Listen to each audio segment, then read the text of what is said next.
Steve? Doing great. And so what we're doing here is we're going to just look at subscriber photos because we get so many great photos and videos from our subscribers that, it's a shame that we don't show them more.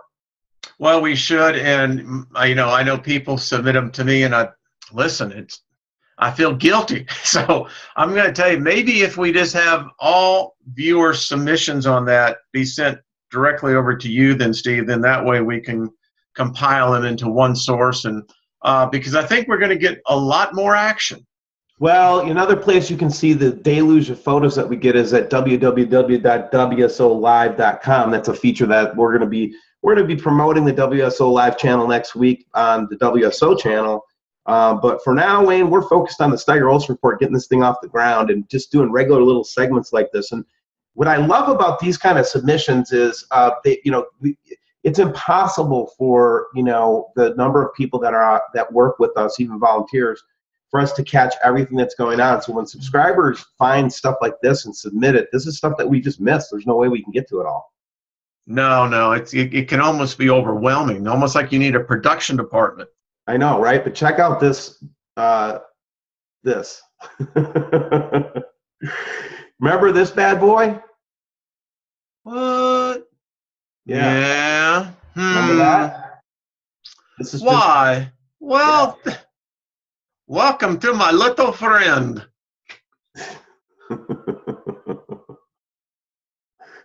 Yeah, right. Well, then the other kind of weird thing is that that we've got this big. So let's just stop and talk about that. What I had the last time we showed this, I had 2 emails from people and said, "Well, you guys showed it, but you didn't say what you thought about it." And they get frustrated when we'll say, "Well, take a look at this," and you and I'll go, "Oh yeah," and then we go on.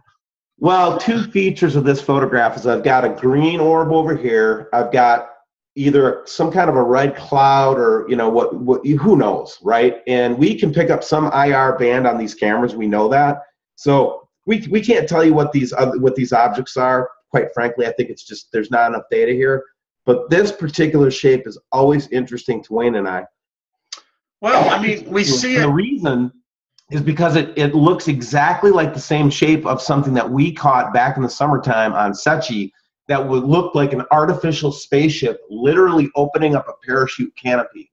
And every time we see it in these faint pictures like this, it just reminds us of that craft and what is it doing up there. And we've had many theories about it. Wayne, what do you think? Listen, Steve, when I see pictures like this, and all right, let me guess, is this over in Europe? Yeah, it is in Europe, right? Why, can you imagine that? Listen, there is something going on. With the viewers over in Germany and Switzerland, listen, and I know you and I both get a lot of emails from that region. Listen, you guys need to be out there and take a look at night what's going on. This is visible apparently in that part of the world. Yeah, well, we're getting the biggest number of compelling that photograph we got from Dill Martin's channel the other day. That was from Europe, for example. Yes, it was, yeah. And I've seen this one when it was green at night. So this one here is white, and it could be, quite frankly, Steve, because maybe of low level clouds. Could be through certain condensation in the atmosphere that the camera is picking up, but it's the same object. Well, then we've got our halo is back, and I've been seeing it here locally out here in Boise. I know everybody's been sending me pictures from all over the world, but what was cool about this one was just that really vertical beam of light coming off the sun. To me, anyway. Yeah, no kidding. Yeah. I mean, it's like that lemon sun that we had submitted to us from up in Wyoming. Yeah. It would be good. There we go. That's what I wanted to do. And then you see how we've got that second rainbow again up here? Yeah. That opposing other orb or whatever the heck that is. Can you turn the gamma down on that, or? I can actually. Why, look at you. Woohoo! Woohoo! All right, let's go Up. Look at that. Okay, I wanted to see if we could really bring it out. It's kind of. Steve, I understand the whole science behind optics, etc. But I keep on getting this replay in the back of my mind, the Truman Show. They're showing now the technology where they can use laser holograms and begin to do it in the sky, inside of buildings where dinosaurs are walking, whales are jumping, and you can see the water. My point is, with the crap they're putting up in the sky, and there it is, always the chemtrails, always. Always. So I see it now. I see it really good in that picture now. Now, when you left it up there, I could really see the color diffusion of where you're seeing this inverted light bending. I mean, that's all you can say. Here's the problem with having a rainbow like behind the sun. Okay, remember this? Remember this lesson's part of the paper stash that we have up on WSO Live. Okay. And what's this? Do you see this little bad boy? What's that? We'll have to look at that really close here in a minute. I didn't notice that before, but this big rainbow thing, I can't have a rainbow unless it's behind me, the sun's shining in my face, and I turn around 180 degrees. I can only have a rainbow behind me, okay? I can't have a rainbow and the sun in the same direction. Do you understand? Unless the rainbow is behind the sun. Ta-da. That's just physics again. Do you see this? Look at this. I'm looking at. What? Why, there is our little buddy. Our little friend. Hello, George. Yeah, we've seen. Is that as far as you can expand that? Well, I don't know. Maybe I can expand a little more. Let's see. Oh, yeah, you can really get it up there. I got it just centered a little bit. Yeah. What I'm curious to see, where is that sitting? You just have to let it render. Go back up. You had it. It just had to render. A little bit more. A little bit more. Let it render. Come on. Where are you? There she is. Look at that. Here, what I'm going to do is I'll expand it. Right? Yeah. Then I'll zoom in on it. Everybody, look at us doing real production together. Isn't this great? Well, I mean, look at that. There we go. There we go. What is that? We need some controls here. Look at that.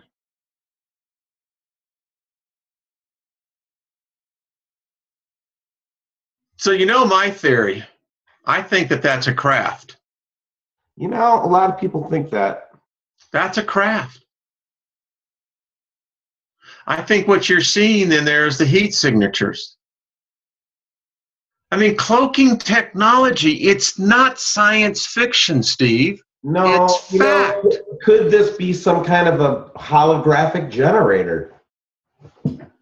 Well, I mean, listen, if you're using cloak technology, and, all you have to do is just go to any one of the ISS camera feeds, and anyone who spends a month monitoring those feeds, we see the craft all the time outside of this of our atmosphere.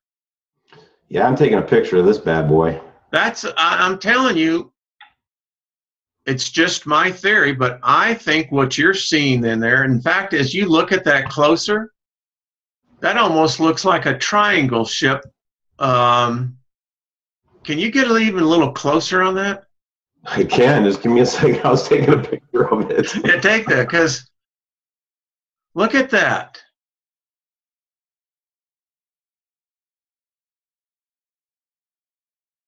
I swear that's a craft.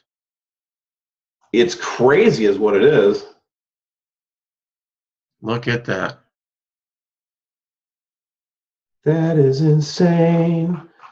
It makes me want to go home and kiss my mommy and oh, I'm sorry. No. I think that, I hear the birds, hey, Mr. Spaceman. So what I'm saying, I think that is a phenomenal picture. Whoever took that, well done.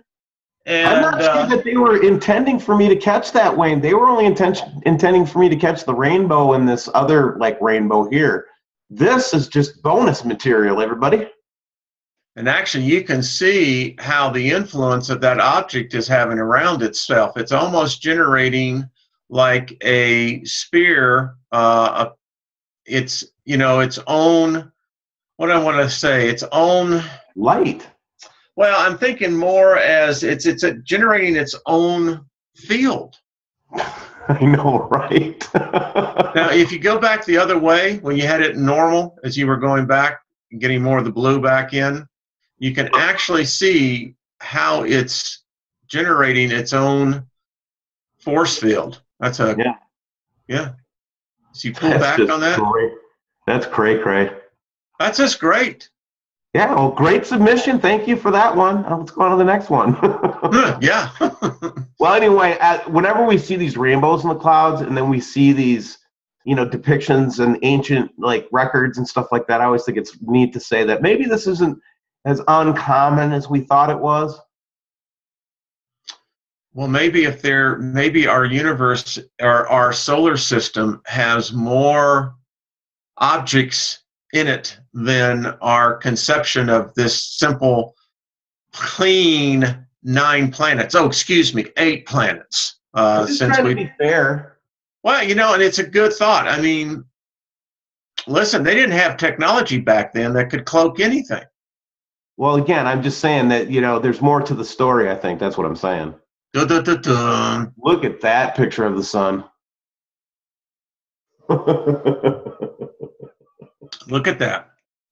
I can't. You know what? It's just like, I think number one, that was taken inside. That looks like a screen. Yeah, maybe that's the case, and maybe that distorts it a little bit, but just the funny cloud and the weird color. Oh, I mean, I love the cloud, and look at that. I mean, and the sun, I mean, you got to admit, it's just funky. It is funky. It's a funky sun. Whenever I see a picture like this, I know that's the flare part because of the red part around it, but whenever this corroborates with the Secchi photos that we looked at in a previous episode. Wow. So do we have any idea where this was from? Oh, yeah. This is from Florida, I think. Let's see if I got a beach on it. And I know you never end a sentence in a preposition. I know it. No, I can't tell where it's from. I think it's from Florida, though. I'll have to tell you my joke, though, about that, right? You didn't hear about the woman that was from Texas that was up in Boston? She was standing on the platform of the train, and woman from Boston, obviously local, and she was standing there, and the woman from Texas, being friendly, said, well, may I ask where you're from? And the woman from Boston said, well, where I'm from, we never end a sentence in a preposition.